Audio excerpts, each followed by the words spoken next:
c'est maintenant le temps d'installer les ailerons sur mon aile. Vous voyez mes ailes ici, dont les contours ont été faits, et mes ailerons. Alors l'aileron va venir se placer ici comme ça. Et là, il y a 2-3 petites choses à faire attention quand on fait nos ailerons. Premièrement, évidemment, il faut avoir la bonne forme. Deuxièmement, quand l'aileron va être installé, on doit s'assurer que ici, au niveau de la jointure entre l'aileron et l'aile, là où il y aura les pentures qui seront installées, on doit toujours s'assurer qu'on a un espace minimal entre les deux pièces. Parce que si on a un espace qui est trop large, on risque de perdre de l'efficacité de nos ailerons. Et puis c'est pas très joli non plus. Quand on sait que les vrais avions, on n'en voit à peu près pas d'espace si on en voit. Pour en arriver à nos fins, on va faire 2-3 choses. Avant de vous expliquer ça, je vous parle de type de penture. Premièrement, vous avez des pentures régulières en nylon, avec un pivot de métal, vous voyez ici.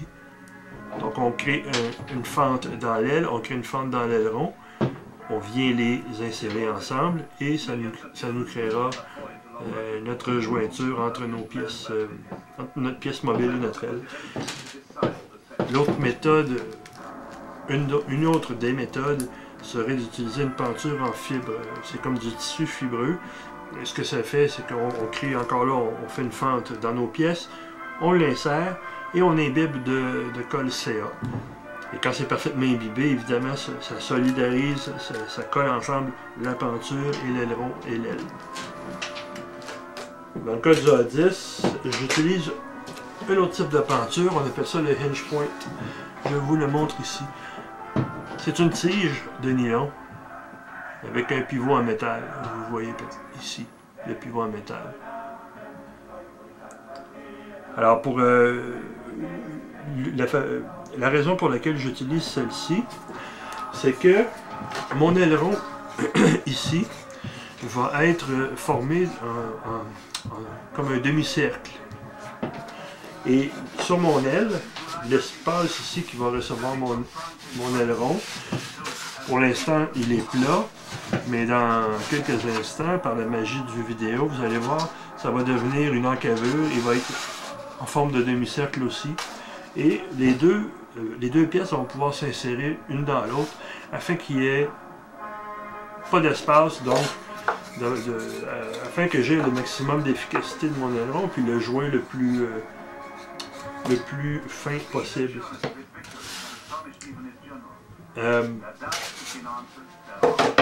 Petit détail là, c'est dans la manière d'installer l'aileron. Il y a deux façons de le faire. Donc, comme je vous ai dit, moi je le fais en demi-cercle. J'aurais pu aussi tracer une ligne au centre. Et je vous montre ça ici. J'aurais pu tracer une ligne comme ici, au centre de mon aileron. Faire un angle de 45 degrés de chaque côté. Venir installer ma penture au centre. Et ce que ça aurait fait, c'est que si j'avais eu un angle de 45 degrés, j'aurais eu mes pièces en contact comme ça. Okay? Et j'aurais eu un maximum donc de 45 degrés de chaque côté. Et j'aurais quand même eu un joint. Il aurait été très fin, mais je l'aurais vu. Un joint entre les deux pièces. En utilisant plutôt l'autre technique qui est de faire un demi-cercle de ce côté-ci. Et là, vous comprendrez que l'aileron il est rectangulaire, là, mais ici il va être profilé. Il va être triangulaire au bout du compte, avec le rebord arrondi. Et ma penture, au lieu de mettre le joint à égalité du bord à 45 degrés, étant donné que ce sera arrondi, je vous montre ici un peu ce que je veux faire comme plan. Étant donné que ce sera arrondi, eh bien, la penture va venir s'installer exactement au centre de mon cercle. Et ça, ce que ça va faire, c'est que ça va permettre à l'aileron de bouger, mais de toujours rester inséré à l'intérieur de... Pardon, ça va lui permettre de toujours rester inséré à l'intérieur de l'encavure que je veux lui faire. Donc, peu importe le mouvement, mon aileron, le joint va être parfaitement fermé entre les deux pièces. Donc, à ce moment-ci, je vais sabler mon aileron pour le mettre en demi-cercle, pour le profiler aussi parfaitement à mon aile.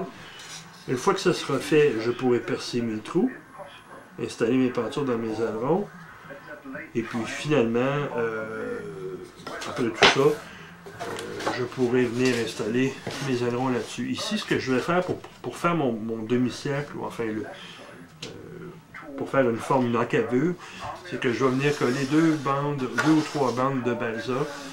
C'est parce que mon plan a changé en cours de route, sinon j'aurais pu tout simplement laisser dépasser mon sheeting. Mais dans ce cas-ci, ce que je fais, c'est que je viens rajouter une bande de balsa de chaque côté, dessus-dessous, que je vais ensuite sabler avec mon super sableur en cercle, comme ça ici, que j'ai fait à partir d'un tube de carton et de papier sablé. Ensuite, je vais pouvoir venir faire l'encavure. Et puis la dernière étape, évidemment, ça sera de coller mes ailerons. J'ai mon aileron maintenant qui est arrondi, tu vois. Alors le côté intérieur est arrondi comme ça. Et maintenant, ce que je vais faire, c'est que je vais faire la fente. Tu vois, il y a une marque ici. Je vais faire la fente comme ça. Et c'est là que viendra s'insérer la penture. Car pour bien fonctionner, ces pentures-là doivent être... laissez-moi prendre un crayon. Ici, les pentures doivent arriver avec l'axe. Le point que j'ai ajouté ici, là, ça c'est le centre de cette courbe-là ici, de ce cercle-là. Pour bien fonctionner, alors les pentures doivent être installées selon le centre de notre courbure. Et pour ce faire, il faut faire une fente ici pour recevoir la peinture.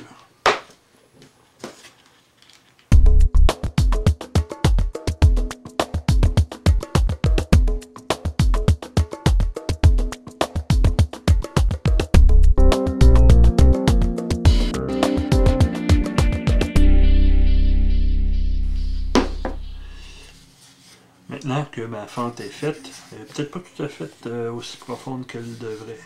Mais maintenant qu'elle est faite, je vais prendre un tube de laiton que j'ai aiguisé, comme je vous ai montré, un peu de la même manière que la dernière fois sur le fuselage.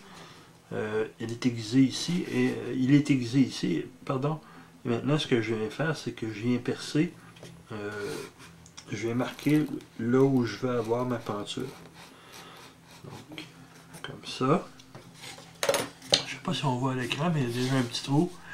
Et c'est à partir de ce trou-là que je vais guider pour le reste de mon trou. C'est juste pour être certain que mon trou va être bien centré. Alors, j'ai installé une mèche dans un tournevis là, avec le bout qui se tourne comme ça.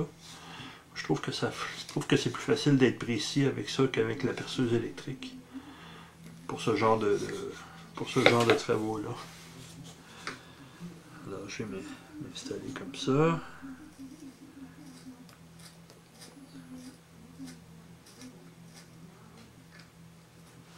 Et je vais percer comme ça la profondeur que j'ai besoin d'avoir pour que ma peinture vienne s'insérer, pour que le pivot de la peinture ici soit à égalité de l'axe de ce cercle-là.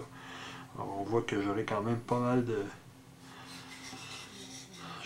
à creuser encore. Et puis ça se pourrait même que j'ai à écourter. Parce que là, maintenant c'est un bloc, mais quand il sera taillé en triangle, ça pourrait que j'ai à écourter un petit peu la peinture qui va au bout. Parce que je pense qu'elle risque de ressortir. Tandis que pour les autres, ça devrait être plus facile. Tu vois, ici, j'avais commencé un peu, je peux te montrer, la peinture arrive parfaitement au centre. Par contre, là, mon trou n'est pas terminé, mais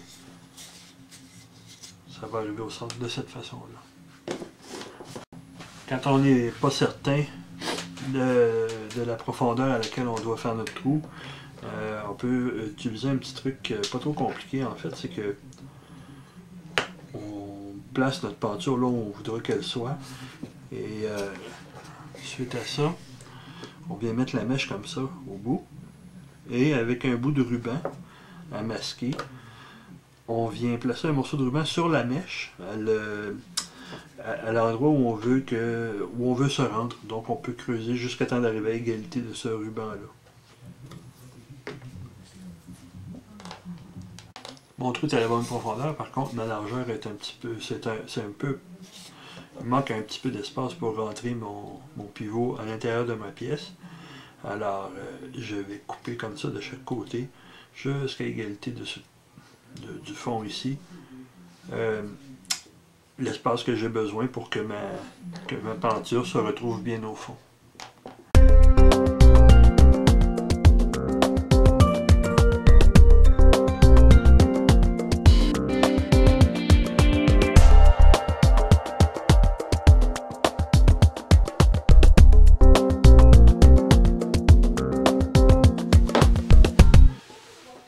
Ok, avant d'installer ma troisième, je voulais faire quand même un petit essai pour voir comment ça fonctionnait, si ça faisait l'affaire. Je crois que ça va être pas mal. Je me rends compte qu'il y a quelques petits ajustements à faire, évidemment. Mais dans l'ensemble, je pense que je suis assez satisfait de comment ça va fonctionner.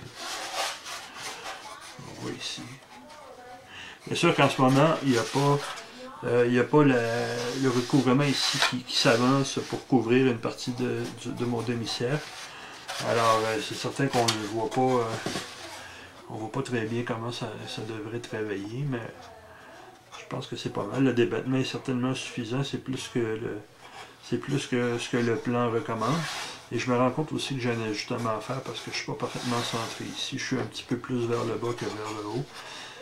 Et donc, une fois que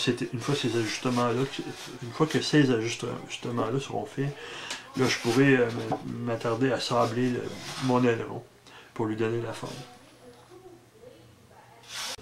Une autre chose importante aussi, là, quand vous installez vos pentures, là, il faut s'assurer que les pentures sont bien à 90 degrés.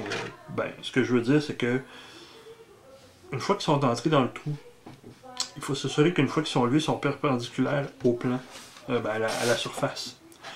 La raison pour ça, c'est que s'ils ne sont pas tous parfaitement perpendiculaires, s'ils sont un peu courbés comme ça, ou comme ça, ou comme ça, ou comme ça, ce que ça va faire, ça va faire une surface qui ne va pas bouger librement, elle va avoir tendance à relever ou à retomber d'elle-même, parce que ça va forcer d'un côté ou de l'autre. Alors c'est important que les pentures soient parallèles, mais parallèles comme ça, mais aussi qu'ils soient bien orientés là, pour que les pivots soient tous selon le même axe. Sinon, ça va forcer et ça risque de casser éventuellement.